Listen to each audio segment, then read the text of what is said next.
કરીએ મહત્વના સમાચાર સાથે, તો મહત્વના હાલમાં સમાચાર મળી રહ્યા છે. નજર કરીએ છોટાઉદેપુરના સંખેડાના બજારો સંપૂર્ણપણે બંધ જોવા મળી રહ્યા છે. મહત્વના જે સમાચાર સામે આવી રહ્યા છે, બજારો સંપૂર્ણપણે બંધ છે. અર્જુનનાથ મહાદેવ મંદિરના પ્રોટેક્શન વોલ 2 વર્ષથી ના બનાવાતા શિવભક્તો દ્વારા બંધનું એલાન આપવામાં આવ્યું છે. તો સંખેડાના ઉચ્ચ નદીના કિનારે આવેલું છે અર્જુનનાથ મહાદેવનું મંદિર, જેની પ્રોટેક્શન વોલ નથી બનાવવામાં આવી, જેના કારણે બંધ છે. તંત્ર દ્વારા પ્રોટેક્શન વોલની કામગીરી વહેલી તકે શરૂ કરવા માંગ કરવામાં આવી રહી છે. તો મહત્વના જે સમાચાર, છોટાઉદેપુરના સંખેડાના બજારો સંપૂર્ણપણે બંધ જોવા મળી રહ્યા છે. અર્જુનનાથ મહાદેવ મંદિરની પ્રોટેક્શન વોલને લઈને વિવાદ સામે આવ્યો છે. તો વોલ 2 વર્ષથી ના બનાવાતા શિવ ભક્તો દ્વારા બંધનું એલાન અપાયું છે અને રોષ વ્યક્ત કરવામાં આવ્યો છે.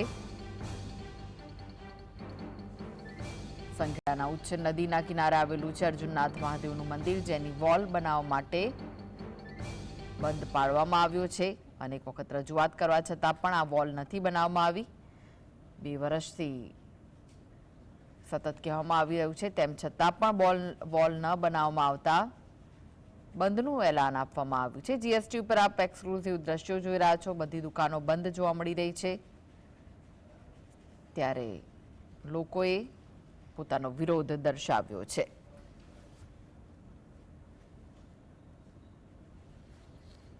તો આ વિશે જ વધુ માહિતી માટે જોડાઈ ગયા છે સંવાદદાતા રફીક. રફીક, બંધનું એલાન આપવામાં આવ્યું છે, લોકોનો રોષ જોવા મળી રહ્યો છે, શું વિગત છે? જી, આપ તસવીરોમાં જોઈ રહ્યા છો જે સંખેડાના દ્રશ્યો છે. આ શિવ ભક્તો છે. આ શિવ ભક્તો 2 વર્ષથી પ્રોટેક્શન વોલની માંગણી કરતા હતા, પરંતુ બેરી મોંઘી સરકાર આ શિવ ભક્તોની માંગણી ના સંતોષતા આખરે તેઓએ રામધૂન બોલાવી હતી ગઈકાલે અને આજે બંધનું એલાન આપ્યું હતું. તે બંધને એલાનને સંપૂર્ણ સફળતા મળી છે. આપણી સાથે યુવા એક વકીલ છે, શિવ ભક્ત છે. તમારી શું માંગણી હતી અને કયા કારણોસર તમે આજે બંધનું એલાન આપ્યું અને કેટલી સફળતા મળી? અમારા હિન્દુ ધર્મમાં દેવોના દેવ મહાદેવ તરીકે ઓળખવામાં આવે છે. એ મહાદેવનું મંદિર 2022માં મુશળધાર વરસાદના કારણે નકલેશ્વર મહાદેવ મંદિર જળ સમાધિ લઈ છે.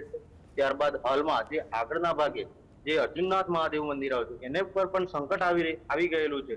અમારા અર્જુનનાથ મહાદેવ મંદિરના ટ્રસ્ટીઓ દ્વારા વારંવાર લેખિતમાં તેમજ મુખ્યમંત્રીશ્રીને આપી 6 મહિના અગાઉ મૌખિકમાં રજૂઆત કરેલ છે. તેમ છતાં પણ આ સરકારનું પેટનું પાણી હલતું નથી અને સરકાર એક કુંભકર્ણની જેમ ઘોર નિદ્રામાં ઊંઘી રહી છે. જેના કારણે અમે 29/1/2025ના રોજ મામલતદારશ્રીમાં તેમજ કલેક્ટરશ્રીમાં આવેદનપત્ર આપી અને મીડિયાના માધ્યમ દ્વારા સરકારશ્રીને રજૂઆત કરેલ છે કે તમે જે કુંભકર્ણની નિદ્રામાં ઊંઘી રહેલા છો એ જાગો અને અમારું જે મંદિર છે, અમારા સંખેડા ગામના તેમજ આજુબાજુની ગામના જે વ્યક્તિઓ છે તેમનું આસ્થાનું એક કેન્દ્ર છે, એને બચાવવા માટે તમે અમને સંરક્ષણ દિવાલ આપો. એના માટે આપણી સાથે બીજા પણ કાર્યકર છે, તેની સાથે વાત કરીશું. શું માંગણી છે? તમે મંદિર જે છે ત્યાંના જે કામગીરી છે તેને સંભાળો છો, આપ યુવા કાર્યકર છો, શું માંગણી કરી રહ્યા છો? માંગણી તો એટલી જ છે કે અમારું જે આસ્થાનું કેન્દ્ર છે એ બચી રહે અને જે તમામ ભક્તો તાલુકાના લોકો દર્શન કરવા આવે છે એ નિયમિતપણે વર્ષો સુધી દર્શન કરવા આવે, એ જ પૌરાણિક મંદિર અમારું ટકી રહે. અને નેતાઓ શું જવાબ આપે? નેતાઓ દ્વારા એમ કહેવામાં આવે છે કે મંજૂર કરાવીશું, પણ આજ દિન સુધી કોઈ મંજૂર કરાયું નથી.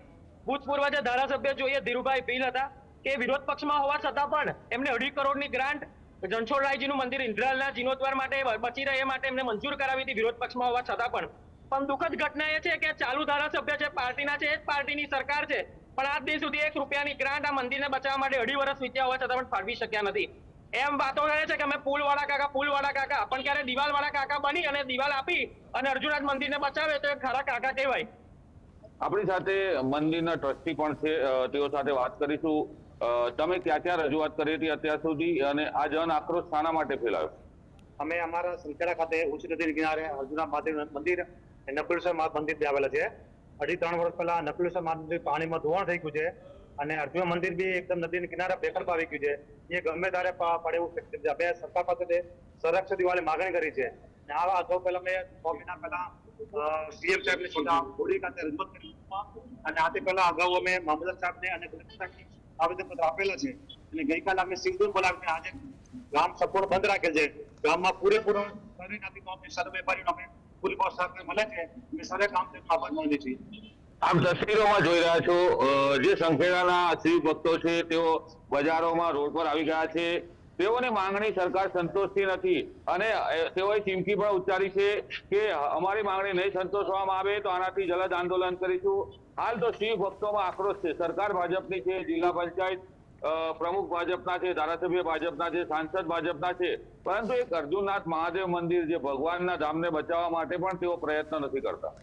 જી જી, આભાર રફીક સમગ્ર માહિતી